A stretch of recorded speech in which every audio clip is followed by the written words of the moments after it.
Are you considering buying a condo? I want you to be aware of several things before you make a commitment to buy a condominium.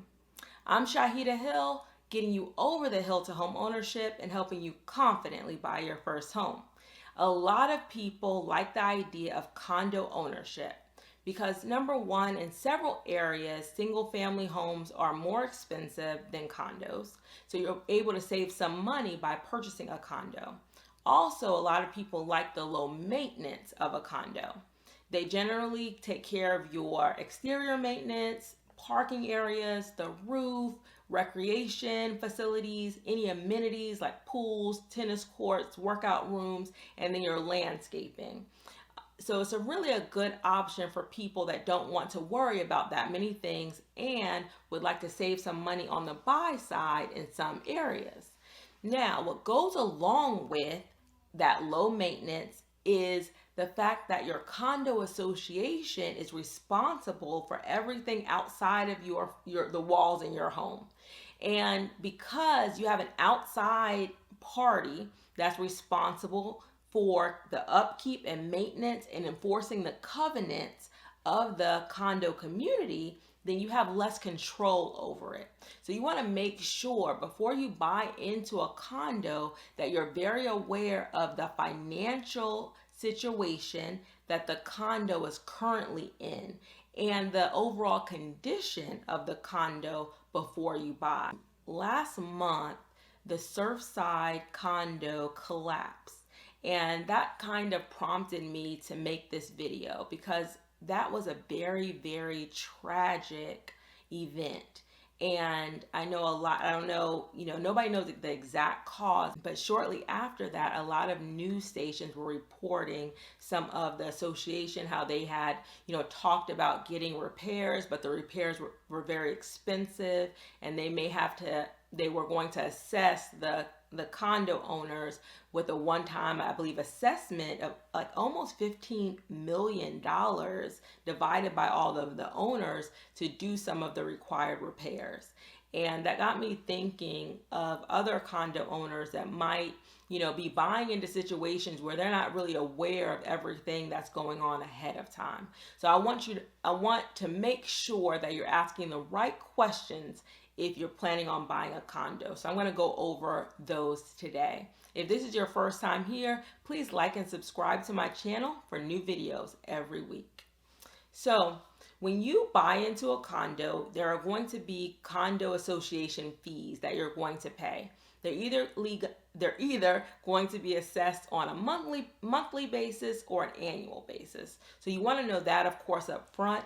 You also want to know that your realtor has sold condos in the past or recently, because sometimes the condo rules and regulations are much different from single family rules and regulations. So you want somebody that's very knowledgeable about condos before you use them as your realtor. So I'm going to get right into the items I want to make sure you have before you buy a condo. Number one, I want you to have a long due diligence period. This is a period that you can do your own home inspection and that you can look over the documents that you're going to request as part of your offer. So you want to get enough time to do this, and the due diligence period, depending on where you live, may be called something a little bit different, but it's a time period after your offer is accepted, but before you can terminate without penalty. So it's going to give you some time to get your inspections done, to go over the paperwork, but during this time, you're allowed to terminate your contract without penalty, and your realtor can help you with that. So with this long due diligence period, you're going to ask for the covenants and the bylaws, so you know what are the rules and regulations of this association, of this condo community. You want to be able to see the rules, see what you're required to do, what you can do, what you cannot do. You also want to see how everything is run. Do you have a board? Who sits on the board? How do they come up with the budget? You'll be able to find all of those things in the covenants and the bylaws. Number two, you want to look at the budget. You want to look at the budget at least for the last year, but it'll be helpful for you to look at the budget for the last 2 to 3 years. So you can see how money is spent and how much money is on hand. Can the association meet their financial obligations on a month-to-month, year-to-year basis, or are they running in a deficit? Do they not have enough money to meet the building's basic needs? Okay, that's number 2. Number 3, you want to see any of the meeting minutes of the board. What is happening? A lot of these board meetings get very contentious, especially when money is involved. So you want to see, is anybody complaining about things not being done, things not being repaired?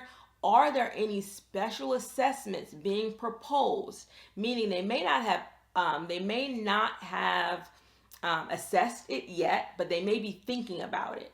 They may be thinking about, well, we're going to have to ask each homeowner for extra money to fix, repair, or to do some kind of maintenance. They'll have these discussions in the minutes before they make a decision or before it's voted on. And a lot of times, depending on your state, if an assessment has been, a special assessment has been approved, but it hasn't been paid yet, then that owner of the condo should have to disclose that to you ahead of time. And maybe that's something you guys can negotiate before you buy the property. If you still want to buy it, y'all probably can negotiate who needs to pay that assessment before you buy. Okay? That's number 3. You want the minutes. As many minutes as you can get your hands on. Number 4, has there been a capital reserve study? So a capital reserve study would basically say, do you have enough money? Like, is there like an outside source that says you have enough money, you're collecting enough money to make sure you'll be able to maintain this property over the long term? And because sometimes you're not dealing necessarily with professionals on the board, so they need to go out sometimes to outside resources, outside management companies to make sure those things are in place. So you want to make sure that, again, there's some kind of study that says they have enough money to meet their obligations. Number 5, how many units are leased in the community? So how many condos are owner occupied and how many are leased? Sometimes in the covenants, they'll have a rental cap in some areas. You want to know, have they already reached that cap? Because sometimes you'll find in some condo communities that if you have a lot of renters, sometimes that equates to a lot of people not paying their assessments. And if you plan on selling in the future, if you have a lot of leases, sometimes it's not eligible. That community is not eligible for FHA financing. So you want to make sure that, number 1, if you plan to lease yourself, you want to make sure there's no leasing restrictions. And then if you don't plan a lease, you just plan to owner occupy, you really want to make sure that the majority of the units are also owner occupied. Okay. And lastly, are there any state, city, or county inspections that have been completed on the property? And sometimes these can be, several years before the county comes in and inspects. But you want to see if there are any inspections that have been recently done and, or any inspections on file by the city, state, or county that tells you what condition the entire property is in. Because if you get a home inspection for a condo, it will just generally inspect your unit. It may not inspect the entire building. So you want to see if there are any inspections or reports on the entire building, because you're buying into that, the maintenance of that. And so if the maintenance, or there are a lot of repairs that need to be done that haven't been completed, then that your assessments may increase in the future to cover that amount, or they may assess you an assessment. They may charge you an additional assessment to make sure those items are taken care of. So I don't want you to be fearful of buying into a condo, but I do want you to be knowledgeable about what you're getting into so you can plan accordingly. I hope this was helpful. Please like and subscribe to my channel for new videos every week.